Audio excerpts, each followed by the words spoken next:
So I don't normally do this, but a lot of my videos get 2 to 3 times the number of views that I have subscribers, so which is probably the opposite for YouTube channel. But if you could hit the subscribe button, I'd really appreciate it. It would help to get it out to more people.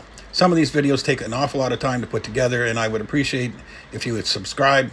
Even if you don't like the videos, but you don't want to miss one, if you hate me, subscribe. So here's a comment directed to me from Lenny Frost, who I believe is in Shanghai. So he might be one of those guys sending ADV some information, because I think he's an ADV fan. The message reads, do some serious research about the English level SideburnsZA taught and apply for his old job. Then you could say what was the English level he taught, as opposed to just assuming. Hello, I'm here at Tongxinlin Jian, exit A1. This is the exit where Winston would have come to. And there is the Sichuan Mansion. So according to Nathan Rich, this is the place where SideburnsZA was working. Better Information Consulting Company. And they still have an active website, so I thought I'll go and check it out. Ask a few questions. I train doctors, that's my bread and butter job. He says he trains doctors, and sure enough, I found some pictures of him doing just that. What is he training them on? Surgery techniques? Look at what it says on the chalkboard. Piggy bank, broom, mop. Are these doctors or janitors? How to shake hands, and a man surfing. What are your hobbies? These are basic English words. Excuse me, where are you from? Good evening. Nice to see you. That's right, he's an English teacher, and he always was one. He actually worked here at Better Information Consulting Company. It says he has extensive English teaching experience teaching adults and children of various levels of English. A lot of people have been doubting his claim that he trains doctors, so his wife released a video explaining exactly what kind of stuff he trained them on. What Winston trained the doctors, the daily English, how to order in a restaurant. It's quite useful because I never tried to order in an English restaurant. One thing is how he teach us to answer like how we want our steak done. Now you know what my husband told us. Okay, so now I have a company name. It's in Shenzhen. So hey, I'll pop down there, ask a few questions, and maybe apply for his job. Looks like it's called Sichuan Mansion. Sounds kind of prestigious. Let's check it out. Well, here it is. Sichuan Mansion. I'm down here at the suggestion of Lenny Frost. He suggested I do a little research. Find out more about actually what exactly did Winston teach. I mean, maybe he was teaching medical procedures. So I came down here to check it out. This is the Sichuan Dashi Nanlo. Okay, so I'm in the building. This is the building where Winston was working. You can notice that there's no security here. No signage. You can't see what companies are actually even in here. It's not the nicest building. You can see there's no designation for anything here.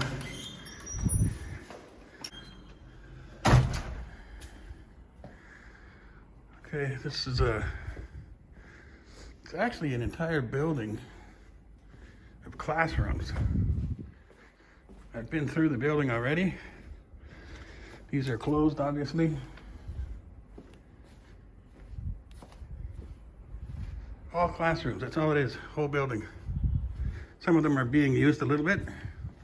We'll take a look at those. So this is an entire building of classrooms.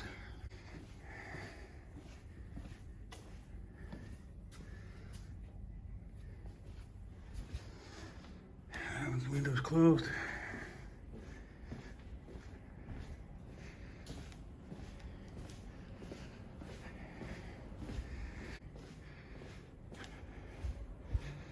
So, building of classrooms. I think we got a storage room there.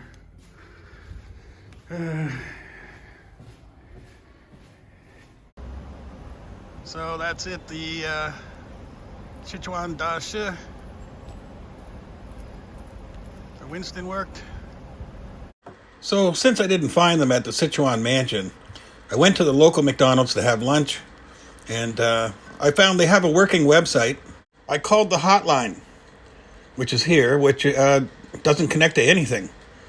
Next, I scanned the QR code, which you could actually do a freeze frame here and do yourself. I scanned the QR code, and they do have a WeChat official account. So I scanned that. I allowed them to be on my WeChat. When I go to the official account, I see that the most recent update is 2016. It's like, 6 years ago. If you scroll down to the very end, you will find a picture of Winston. So you know it was him that was there. He was definitely at this place.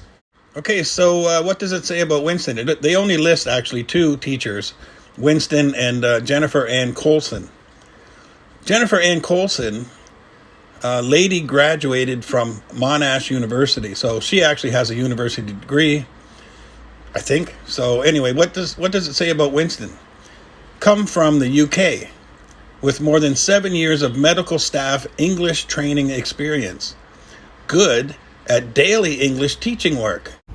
So, since the last post was in 2016, is it possible that when Winston left, it was too much of a brain drain?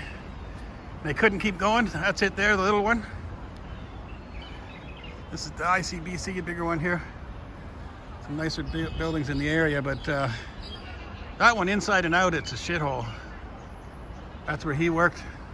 And like I said, it's an entire building of... actually, the second floor does have a restaurant, but the other floors are all classrooms. Shitty little classrooms. I mean, I've seen worse classrooms in documentaries of third world countries.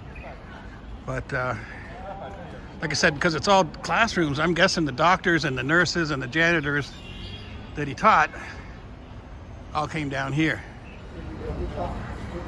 I mean, besides the fact that he wasn't eligible for a work visa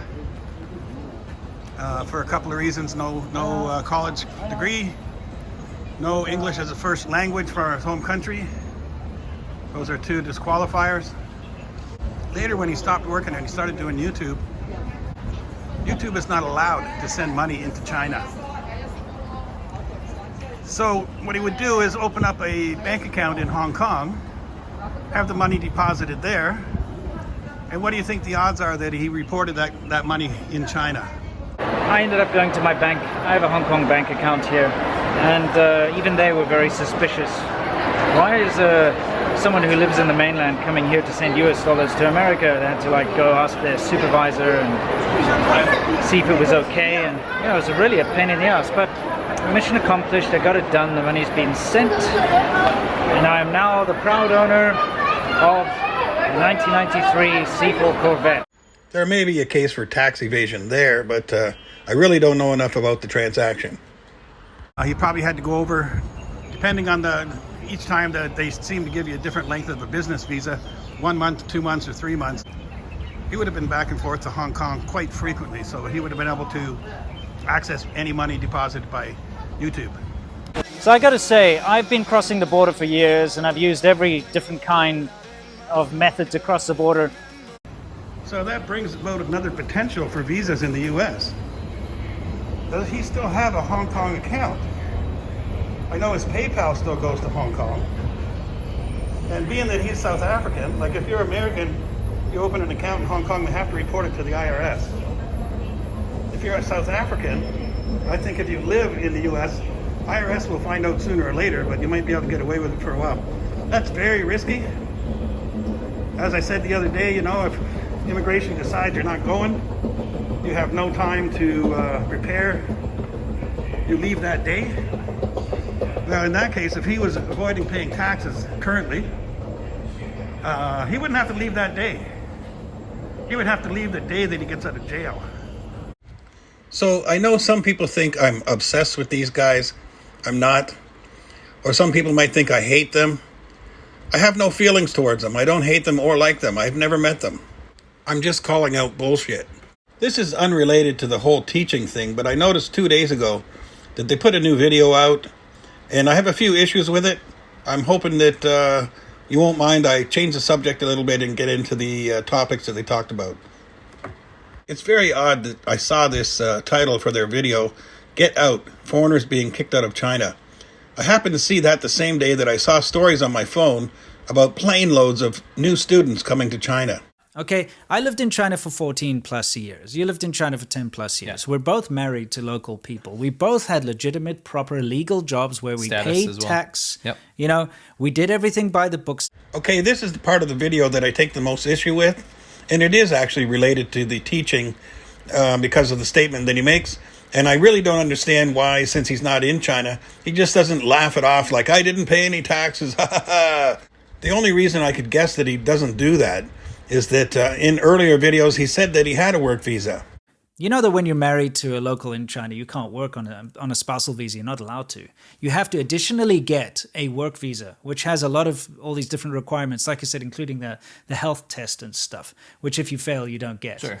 And it's, you know, it's a hell of a thing. 2 other requirements are a college degree and English has to be the first language in your home country. Welcome everybody to another ADV China adventure. Adventure? You're wearing motorcycle jackets in your basement. How is that an adventure? Welcome everybody to another ADV China adventure. Now before we get started, and this topic by the way is all about how foreigners are being kicked out of China. So what does this have to do with foreigners exactly? Well, you know, foreigners have been slowly incentivized to leave as of late. And in fact, it's been ramping up a lot. And what's actually happening, whether you see it, whether they're saying it directly or not, is foreigners are actually being kicked out of China, are being forced out of China in so many ways. Yeah, their timing is way off. They're not here in China, so they really don't know. But China's just starting to open up now. By the way, I just have to point out, this is a very typical scene that you'll find as you drive through these small rural areas. Yeah. You can see here you've got a horse-drawn cart just carrying some logs and, you know, just some random stuff burning on the side of the road. The old side of the road trash just had to point that out. Sorry, let's continue. But, you know, no, it's atmospheric. This is absolutely memories. Yeah, this is very much a normal scene. Yeah. It's not out of the ordinary to see this. And remember, this is what, half an hour, 40 minutes drive out of Dalian? Dalian, major everybody city. knows Dalian. International. So don't think that this is the middle of, you know, nowhere. This is very close to a big city. I like that you brought that up, actually, because this is the reason that we want to highlight places like this is that you would never see, the Chinese government doesn't want people to see normal life. Okay, so this is obviously off topic, but it's all from the same video that they made, and it's related to visas. But let's cut to a scene from South Africa where he's from. So this guy is bad-mouthing China. Meanwhile, back in his home country, it's not quite a paradise, is it? I don't think South Africa has much on China. This video clip is courtesy of one of his videos. Any sort of travel thing or any person like filming in China right now, you're not going to see this stuff because the government would shut it down. They're like, no, don't show anyone that. All of China looks like downtown Shanghai and Beijing. Yeah. Okay, I'm going to end this one here, but just know that I've made videos in rural China with no restrictions. So this is all bullshit. No college degree and English is not the first language of your home country means you are not eligible for a teaching work visa. And they're actually more strict about teaching visas than they are about factory visas. If you don't have a work visa, you actually can't pay taxes. It's kind of a weird thing, but that's how it works. And that's what he was doing. He's welcome to post a comment but down below if there's some way that he did get a visa, but I really don't see how that could happen. Would he lie? I'll leave that for you to decide. Anyway, please subscribe. Thanks for watching. See you next time.